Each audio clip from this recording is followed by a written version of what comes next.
Hi everyone, আসসালামু আলাইকুম। আজকে আমি আছি কক্সবাজার ইনানি বিচ। মাত্র একদিনের জন্য এসেছি। অল্প সময় আছে আমাদের হাতে। এই অল্প সময়ের মধ্যেই আমরা সবকিছু ঘুরে দেখাবো। এটা হচ্ছে ইনানি বিচের মার্কেট। এখান থেকেই মূলত সামুদ্রিক সব খেলনা বা সরঞ্জাম জিনিসপত্র পাওয়া যায়। ইনানি বিচেও সমুদ্রের আগে অনেক বড় বালির মাঠ আছে। আর সামনেই দেখা যাচ্ছে ছাতাওয়ালা ব্রেঞ্চ, যেখানে বিশ্রাম নেওয়া যায় প্রতি ঘন্টা 60 টাকা। আর ভুলেও আপনারা কখনো মাঠ দিয়ে খালি পায়ে হাঁটবেন না।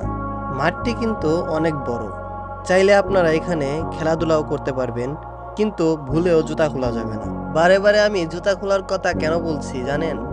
একবার এসে জুতা খুলেই দেখেন কেমন লাগে। এগুলো হয়তো বা কেঁচো অথবা অন্য কোনো পোকামাকড়ের করা মাটি, যেগুলো দেখলে মনে হয় মাটি দিয়ে কারুকাজ করে রেখেছে।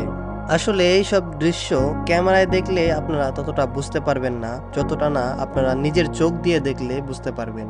সামনে দিয়ে সুন্দর সুন্দর পাথর আর সমুদ্রের মনোমুগ্ধকর ঢেউ, সবকিছু মিলে এক রিল্যাক্সিং পরিবেশ এনে দিবে আপনাদের। চলুন একটু উপভোগ করি সমুদ্রের দৃশ্য।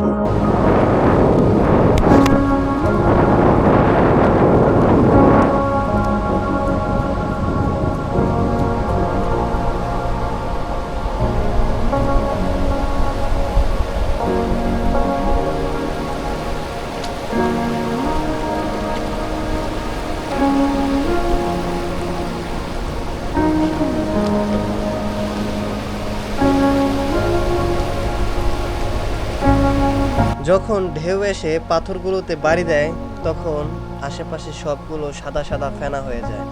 সেগুলোও দেখতে অনেক সুন্দর। তখন নিজের কাছে একটা কথাই মনে হয় যে সাগরে ঝাঁপিয়ে পড়ি। কিন্তু না, এই কাজটি ভুলেও করা যাবে না। আপনারাও কখনো একা একা সাগরে এসে ভুলেও ঝাঁপ দেবেন না। সমুদ্রের মনোমুগ্ধকর ভিউ দেখবেন এবং এনজয় করবেন।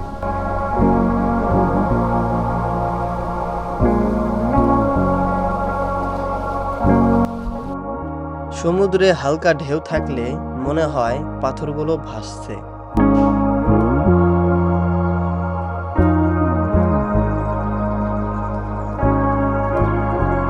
তো বন্ধুরা, এই ছিল আজকের ভিডিও। ভালো লাগলে একটি লাইক করবেন, চ্যানেলটিকে সাবস্ক্রাইব করবেন। একটু মজা হলো, একটু ঘোরা হলো। আমি ছিলাম রিফাত আপনাদের সাথে।